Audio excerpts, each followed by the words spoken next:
বাংলাদেশের রাজনীতির মঞ্চে আবারও দেখা গেল সেই পুরনো দৃশ্য, নিয়ম, ক্ষমতা আর ব্যাখ্যার দ্বন্দ্ব। সংসদের ভেতরে যা ঘটছে তা শুধু একটি বিতর্ক না, বরং এটি রাষ্ট্র পরিচালনার গভীর সংকটের প্রতিচ্ছবি। আজকের সংসদ যেন শুধুই বিতর্কের জায়গা ছিল না, ছিল বাস্তবতা আর ভণ্ডামির মুখোমুখি দাঁড়ানোর এক মঞ্চ, যেখানে কয়েকটি ছোট ছোট মুহূর্ত পুরো রাজনৈতিক চিত্রটা স্পষ্ট করে দিয়েছে কে কোথায় দাঁড়িয়ে, কার অগ্রাধিকার কী আর কার কথার কাজের সঙ্গে মিল আছে আর কার নেই। শুরুতেই আসি হাসানাত আবদুল্লাহর কথায়। মাত্র 2 মিনিট সময়, কিন্তু এই অল্প সময়েই তিনি এমন কিছু কথা বলে গেলেন যা অনেকেই ঘন্টার পর ঘন্টা বলেও ঠিকভাবে তুলে ধরতে পারেন না। তিনি যখন বলেন নিয়ম যখন ফেভারে থাকে তখন সেটা নিয়ম, আর যখন বিরুদ্ধে যায় তখন সেটা কাস্টম, এই একটা লাইনেই আসলে পুরো রাজনৈতিক বাস্তবতা উন্মোচিত হয়ে যায়। আমরা প্রতিদিন যেটা দেখি, যেটা অনুভব করি, কিন্তু কেউ এত স্পষ্টভাবে বলে না, সেটাই তিনি বলে দিয়েছেন। সংসদের নিয়ম, সংবিধান, প্রক্রিয়া সবকিছুই যেন একটা নির্দিষ্ট পক্ষের সুবিধা অনুযায়ী ব্যবহার করা হয়, আর যখনই সেটা বিপক্ষে যায় তখনই সেটাকে প্রশ্নবিদ্ধ করা হয়। এই হিপোক্রিসি তুলে ধরার সাহসই তাকে আলাদা করে দিয়েছে। শুধু সমালোচনা করেই থেমে থাকেননি, নিজের এলাকার উন্নয়নের বিষয়েও তুলে ধরেছেন। দেবিদ্বার থেকে চন্দিনা সড়কের প্রশস্তকরণের দাবি, এই প্রস্তাব বাস্তবায়িত হলে 40 কিলোমিটার পথ কমে যাবে, ব্যবসা বাণিজ্যের প্রসার ঘটবে। মানে তিনি শুধু তথাকথিত রাজনীতি করেন না, উন্নয়নের কথাও বলেন। কিন্তু সমস্যা হলো, তিনি যখন আবার সংবিধান নিয়ে সমালোচনা শুরু করলেন তখনই তার মাইক বন্ধ করে দেওয়া হলো। এই ঘটনা খুবই গুরুত্বপূর্ণ, কারণ এটি দেখিয়ে দেয় কোন পর্যন্ত কথা বলা যাবে আর কোন জায়গায় পৌঁছালে আবার থামিয়ে দেওয়া হবে। কিন্তু ততক্ষণে তিনি যা বলার বলে ফেলেছেন, যা দরকার ছিল তা করে ফেলেছেন। এটিই আসল বিষয়। এরপর আসি আব্দুল হান্নান মাসুদের প্রসঙ্গে। তিনি এমন একটি বিষয় সামনে এনেছেন যা শুধু একটি রাজনৈতিক না, মানবিক। তার নিজের এলাকায় একটি ধর্ষণের ঘটনা ঘটেছে এবং সেই ঘটনার বিচার হয়নি। এই প্রশ্নটি তিনি সংসদে তুলে ধরেছেন। এটি শুধুমাত্র একটি ঘটনাকে তুলে ধরা নয়, এটি পুরো দেশের আইনশৃঙ্খলা পরিস্থিতির প্রতিফলন। কারণ আমরা দেখছি প্রতিদিনই অপরাধ বাড়ছে, ছিনতাই, ধর্ষণ, খুন, সব কিছুর খবর আসছে, কিন্তু বিচার কোথায়? গ্রেপ্তার হলেও বিচার প্রক্রিয়া ধীর, অনেক ক্ষেত্রে অগ্রগতি নেই বললেই চলে। আর এখানেই আসে স্বরাষ্ট্রমন্ত্রী সালাউদ্দিন আহমেদের প্রসঙ্গ।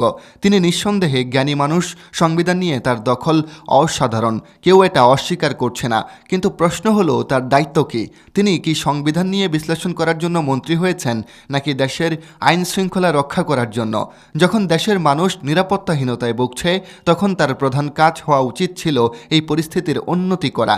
কিন্তু তিনি যদি সেটি সফলভাবে করতে পারতেন তাহলে এরপর তিনি সংবিধান নিয়ে যতই আলোচনা করুক কেউ প্রশ্ন তুলত না।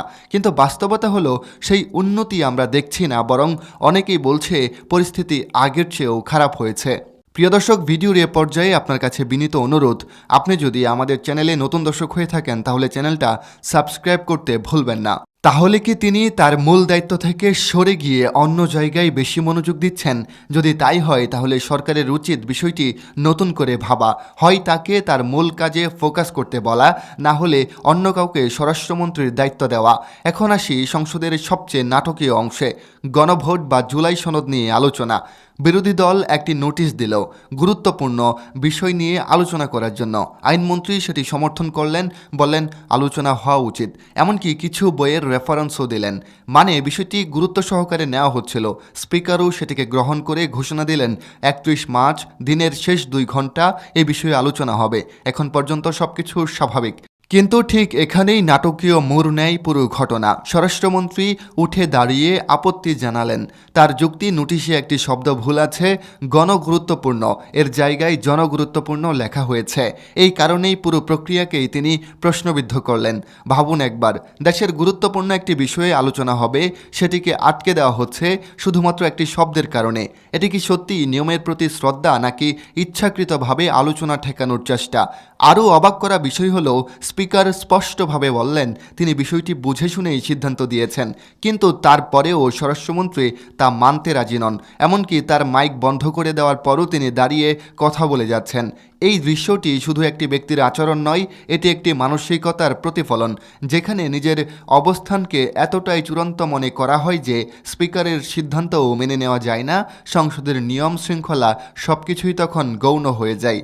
আর এখানেই ফিরে আসতে হয় হাসানাত আবদুল্লাহর সেই কথাই, নিয়ম কি সত্যিই সবার জন্য সমান নাকি ক্ষমতাবানদের জন্য আলাদা? পুরো ঘটনাগুলো একসাথে দেখলে একটি বিষয় স্পষ্ট চিত্র পাওয়া যায়। একদিকে কিছু মানুষ সীমিত সময়েও সত্য কথা বলার চেষ্টা করছেন, অন্যদিকে কেউ কেউ নিয়মের আড়ালে থেকে গুরুত্বপূর্ণ আলোচনা এড়িয়ে যাচ্ছে। কেউ নিজের এলাকার উন্নয়ন ও মানুষের নিরাপত্তার কথা বলছে, আবার কেউ শব্দের ভুল খুঁজে পুরো আলোচনাকেই থামিয়ে দিতে চাইছে। এই দ্বৈততা, এই বৈপরীত্য আজকের রাজনীতির বাস্তবতা।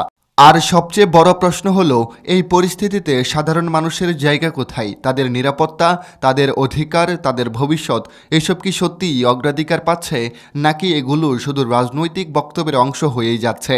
আজকের সংসদের এই ঘটনাগুলো আমাদের শুধু হাসাই না, ভাবায়ও। কারণ এখানে শুধু ব্যক্তিগত দ্বন্দ্ব বা দলীয় রাজনীতি নেই, আছে একটি সিস্টেমের প্রতিচ্ছবি। এখানে নিয়ম, দায়িত্ব আর বাস্তবতার মধ্যে এক গভীর ফাঁক তৈরি হয়েছে। সেই ফাঁক যতদিন না কমবে, ততদিন এমন নাটক আমরা দেখতেই থাকব, আর সেগুলো প্রশ্ন হয়েই থেকে যাবে। শেষে একটা কথাই, এইভাবে আর চলতে পারে না। নিয়মকে অস্ত্র বানিয়ে, শব্দের ভুলকে ঢাল বানিয়ে জনগণের গুরুত্বপূর্ণ প্রশ্নকে থামিয়ে দেওয়ার যে প্রবণতা আমরা দেখছি, তা শুধু রাজনৈতিক কৌশল না, এটা সরাসরি জনগণের সাথে প্রতারণা। মনে রাখতে হবে, ক্ষমতা চিরস্থায়ী না, কিন্তু মানুষের ক্ষোভ চিরদিন জমে থাকে। আজ যাদের হাতে মাইক, কাল তাদের জবাব দিতে হবে সেই মানুষের কাছেই যাদের কণ্ঠ বারবার বন্ধ করে দেওয়া হচ্ছে। সরকারি দলের কাছে স্পষ্ট বার্তা, সংসদ কোনো নাট্যমঞ্চ না, এটি জনগণের আস্থা ও অধিকার রক্ষার জায়গা। এখানে যদি আপনারা আলোচনা এড়িয়ে যান, সত্যকে চাপা দেন, বিরোধী মতকে দমন করেন, তাহলে বাইরে যে বাস্তবতা তৈরি হবে সেটাকে আর কোনো নিয়ম বা প্রক্রিয়া দিয়ে নিয়ন্ত্রণ করা যাবে না। মানুষের নিরাপত্তা নেই, বিচার নেই, অথচ আপনারা ব্যস্ত শব্দের ব্যাখ্যা নিয়ে। এটা জনগণ আর মেনে নেবে না। এই মুহূর্তে প্রয়োজন দায়িত্ববোধ, স্বচ্ছতা আর জবাবদিহিতা। অন্যথায় সময় খুব দ্রুত হিসাব চাইবে। তখন কোনো মাইক বন্ধ করে, কোনো যুক্তি দেখিয়ে, কোনো নিয়মের আড়ালে লুকিয়ে সেই জবাব এড়ানো যাবে না। ইতিহাস বারবার দেখিয়েছে, যখন শাসকরা বাস্তবতা থেকে বিচ্ছিন্ন হয়ে যায়, তখন পতনের শুরু সেখান থেকেই হয়। সতর্ক হন, এখনও সময় আছে, নইলে এই নীরবতার খুবই একদিন গর্জে উঠবে, আর তখন নিয়ন্ত্রণ করার মতো কোনো কিছুই হাতে থাকবে না। প্রিয় দর্শক, এই ছিল আমাদের হাতে থাকা সবশেষ বিশ্লেষণ। আমাদের আজকের এই বিশ্লেষণ থেকে কি মনে হচ্ছে? সংসদে স্বরাষ্ট্রমন্ত্রী সালাউদ্দিন আহমেদ যে কার্যক্রম চালিয়ে যাচ্ছেন, তিনি যেভাবে বিরোধী মতকে দমন করার চেষ্টা করছেন, তিনি যেভাবে সাধারণ মানুষের সাথে প্রতারণা শুরু করছেন, সেই পরিস্থিতি আসলে কতদিন পর্যন্ত চলতে থাকবে? সেই শেখ হাসিনার মতোই কি বিরোধী মতকে দমন করার চেষ্টা করা হচ্ছে, নাকি স্বরাষ্ট্রমন্ত্রীর এটি নতুন কোনো চাল? কি মনে হচ্ছে আপনার কাছে? কমেন্ট করে জানিয়ে দিন আপনার মূল্যবান মতামত। আর আমাদের এই চ্যানেলে নতুন হয়ে থাকলে সাবস্ক্রাইব করে বেল আইকন অন করে রাখুন।